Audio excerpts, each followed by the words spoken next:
I know, this isn't the sort of meal that I normally feed James. But we were given this from the food bank, and he's going to try it out. Because he figures the pig was not slaughtered for him. So I'm going to talk about the last shift. Emerald City Season 1. James is going to talk about what is classic rock. I'm going to talk about how it ends and A Quiet Place Part 2. Because, I mean, they made A Quiet Place, the first one, and it was so bad, they thought, oh, I wonder if we can make a movie that's even worse than the first one. I honestly, I can't see why they decided to do A Quiet Place Part 2. It's terrible. But the first one was terrible. It's just ridiculous. But anyway, the last shift. I love this actor, Richard Jenkins. He's awesome. And he did an awesome job in this. He played a character very different from anything he's played before, so different than he is. And yeah, good movie. Got top of the stack. Deservedly so. Emerald City Season 1. It was enjoyable enough. It's kind of a dark twist on the Oz series. And I look forward to seeing Season 2. Because we were just introduced to the lion at the end of this season. So Dorothy's gonna be back in Oz, you know it. And yeah, good times. Now I'm gonna leave this one to last for James to talk about, but it's that classic rock. Yeah, because he's busy fiddling with his stuff. How it ends. I did laugh once. There was a joke about the CIA writing Bob Dylan's music, or whatever, lyrics. Yeah. And I thought that was funny. Big conspiracy theory. Yeah. But they've got pretty good imaginations, but not that. Yeah. CIA. And I like the idea of really you have to learn to love yourself and appreciate yourself before you feel like you're not alone in the world. You could be with whoever and you'll still end up feeling like you're alone until you actually love yourself. So I like that idea, and it was a different take on the telling of it. So A Quiet Place Part 2. This was terrible. So terrible. I don't know why they made it. I hope they never make another one, but I have a feeling they will. Because obviously they didn't learn from the first time. Oh, so, Part 2, yeah. Yeah. And well, maybe Part 1 was okay. No, it was awful. You saw it? Yes. Okay. So when I saw Part 1, I was like, oh, Emily Blunt, yeah, this is going to be great. Because I like her. But no, the movie is terrible. Oh. And this movie, the Part 2, terrible. You saw the Emily Blunt one recently, right? Quiet Place Part? I think so. Yeah, there we go. But it's not her fault that this movie was terrible. It's just a terrible movie. It's a terrible idea. I mean, they had some interesting things, like you're going at the end of the first one, you're thinking, okay, stupid woman is having a baby and they have to be absolutely silent. They have to walk around in barefoot on sand and stuff, or these crazy aliens will come and kill them right away. Like, okay, so she's having a newborn baby. It's gonna cry, right? You know it. And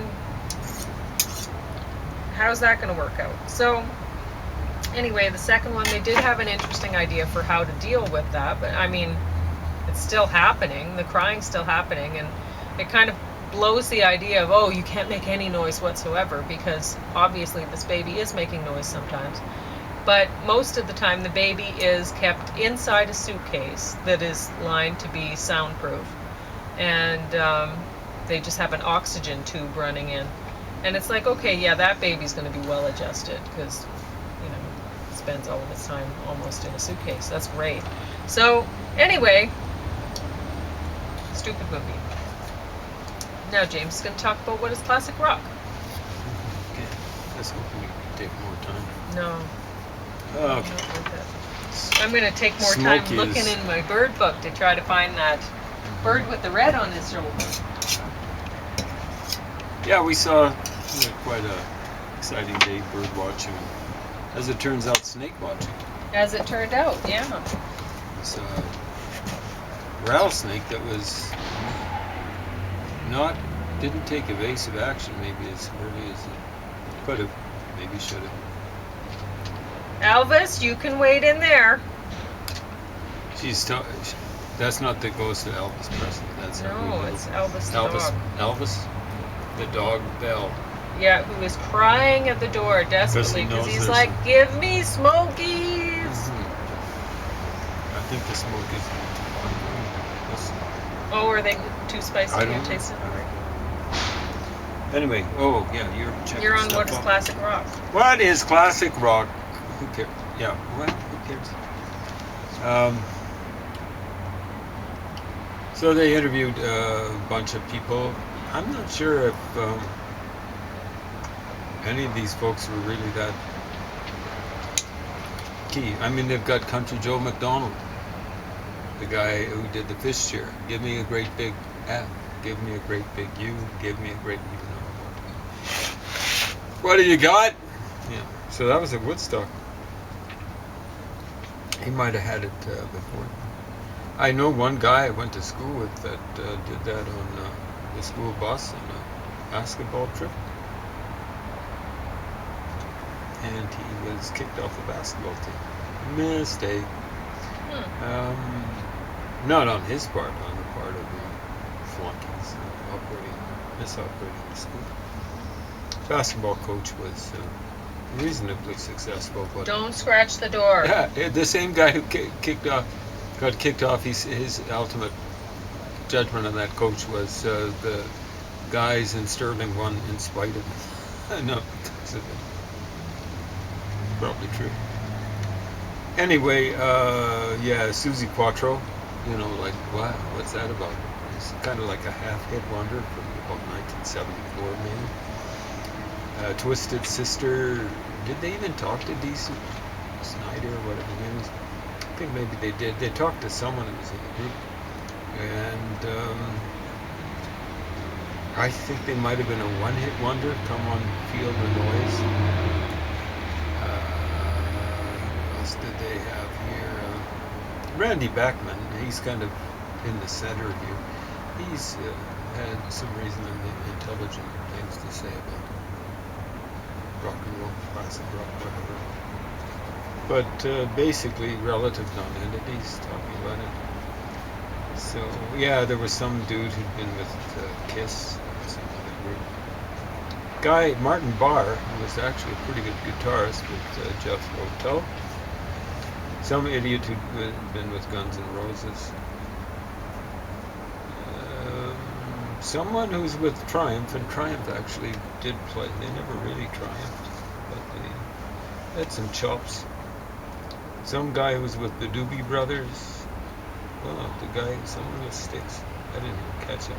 Country Joe. Alice Cooper was there a little bit. Didn't do any jabbering. Yeah, there was someone who was with Korn.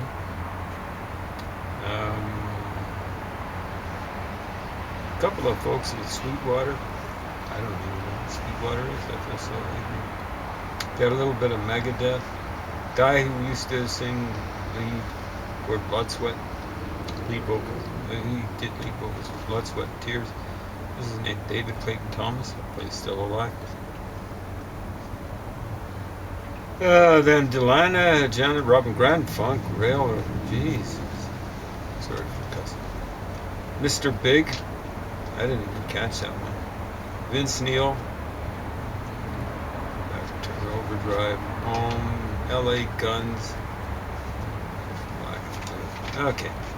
Anyway, the issue was kind of like, what is classic rock? Is it the rock of the late 60s, 70s? Or is it the radio format. Who cares? The classic rock radio format, which tended to,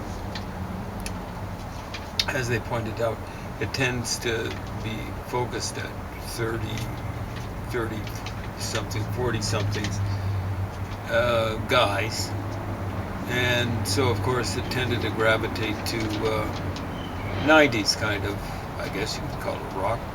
So Nirvana, Soundgarden, they include Stone Temple Pilots.